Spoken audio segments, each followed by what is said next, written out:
gamanya ulum darma budala mama nahida miskina jefna miskina nyate garan kan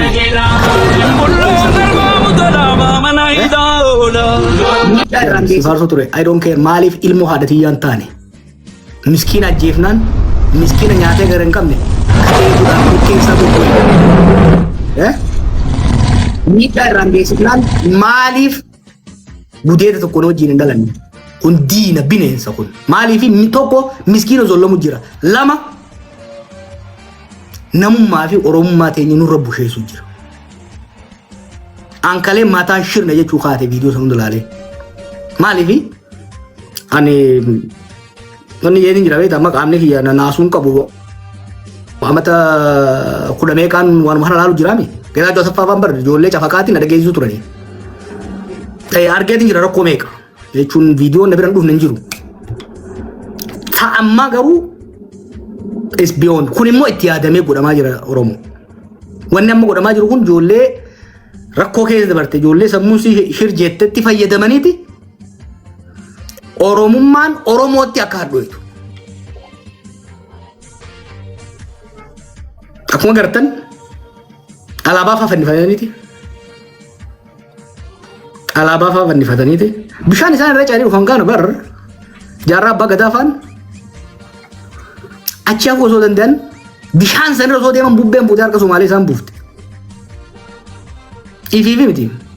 Jaarraan ilma fiudaala guddaati yeroo sana qobee ta'anitti nama sadoo kananiin jiraachuu danda'u. Biyya Arabaa isaan itti taphataniitti namni mana godhan kana isiniif jecha waan kana godhe san abboonni keenya jaaran san akka namni jibbu namni gosummaa isaa sabummaa isaa namummaa isaa akka jibbu irratti dalagamu jira kan akkamitti irraa aanna kayyatteef furmaanni tokko warri biyya Arabaa jirtan ijoollee akkanaa ni beektan nama hin beeku biyya san maqaan matiyatu kana qabachuu na dhiba tokko naannoo isaan jiran san nu ergaa oggaa isaan waan san godhan keessattuu gaafa isaan laayii dhufan lama bilbila isaanii nu ergaa maaliifin tokko laafaadha bara amma warra biyyoota Arabaa kanaan walitti haxaa'anii si dhabamsiisuun laafaadha baay'ee ijoolleen bosona keessa jirtanii xiqqoo qawwee qabanneeti umaan taanu jettan kun akka dur makiinaan isin ari'an na dhageessanii gurra sirriin dhageeffadha akka dur makiinaan isin ari'an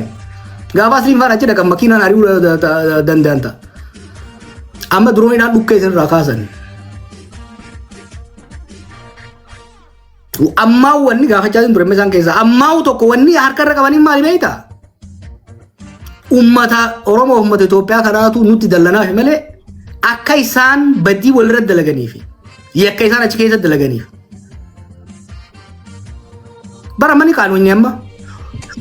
waruma suudii ka amma dura ijoollee waa itti murtaa'e mana hidhaa jirtu nu baasaa nu jala ajjeesina innee kadhataa turre saniini amma immoo wanjalanyaan nurraa qabaachaa jirra bara waan hin taane nu dhufee jiran kan you imagine this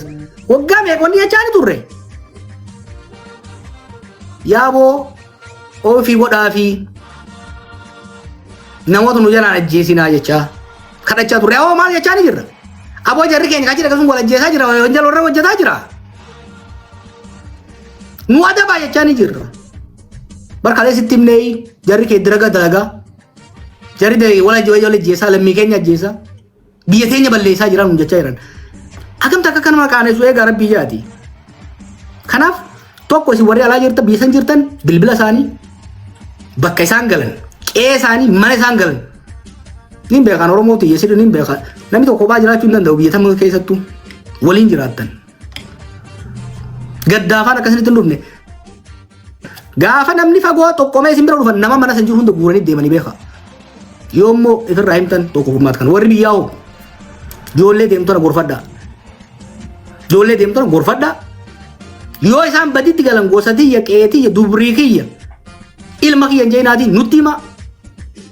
qaama dhimma ilaallatu wajjin adaba qabsiifna jechuudha kanumaan jaa namoonni biraa dubbatanii manguddoo fi rabbi sodaatiin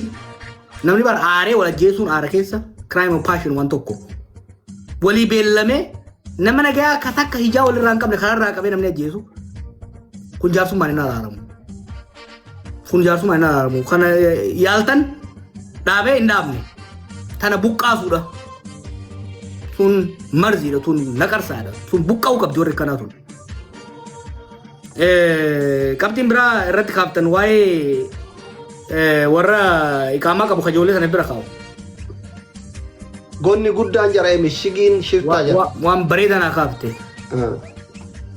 namni yakkamaadhaaf haala mijeessu namni yakkamaa dho'isu akka seera kamitittuu yakkamaadha tababaariidha isa criminal namni yakkamaa dho'isu yakkamaadha kanaaf maal gootan beekta yoo namni mana keessan jiru takkaa'uu dahoo keessan jiru jala yakka hojjate nuu gabaasa yoo namni nama tokko dahoo godhatee gabaasuu baatee nama dahoo godhatan illee gabaasaa wajjiin xallasa dargeessanii kun yakka nama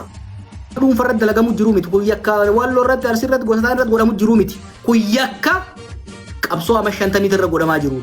kun yakka fuulduree uummata keenya irra godhamaa jiru waan raajii hin jee sirriitti dhageenya sana fakkaataan dhageetiin jira reef maalis hin jee ijoolleen tuni alaabaa uffatti dubbee hogga isaanii hoggaa laalte ijoollee duriyyeedha biyya gaafa turte warra qabsoo keessa ture miti Oromoon maal barbaaddeeti alaabaa qabattee waraana biyya Yesuusitti ijaarratti biyya teenya immoo biyya teenyaaf maal achii goona kun deliberate tokko waa lama tokko ijoollee ittiin sossobanii if jala hiriirsuudhaaf sabboonaa wallo sabboonaa arsii sabboonaa alaa sabboonaa ituu jee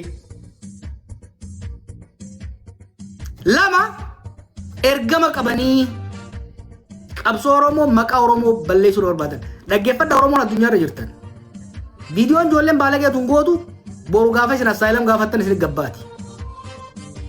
Oromoon clean record qabdi hanga ammaatti bakka hedduutti Minnesota ni beekta warri Minnesota jirtan maaliin beekamna Buleen keenya Somaaliitti wanni adda baasu maali mana hidhaa namni keenya hedduun jiru yakka keessa hin jiru kanaaf kabajaadhaan namni jiraata Awurooppaas akkasii hanga ammaatti gaafa immoo maqaa Oromootiin afaan Oromootiin dubbatamaa yakki kun hojjetame already argaa jirtanii warri Oromoon jaalanne Oromummaarraa jibba qabu raabsuu eegalee jira jechuudha yakkamtoota dhaabsuu baannan kun yakka Oromoo Oromummaa irratti Oromiyaa irratti seenaa teenya kaleessaatii fi fuulduree teenya irratti godhamtuudha. Maahin gaafii gaafatee jira mootummaan harka keessaa qaba sirriitti qaba.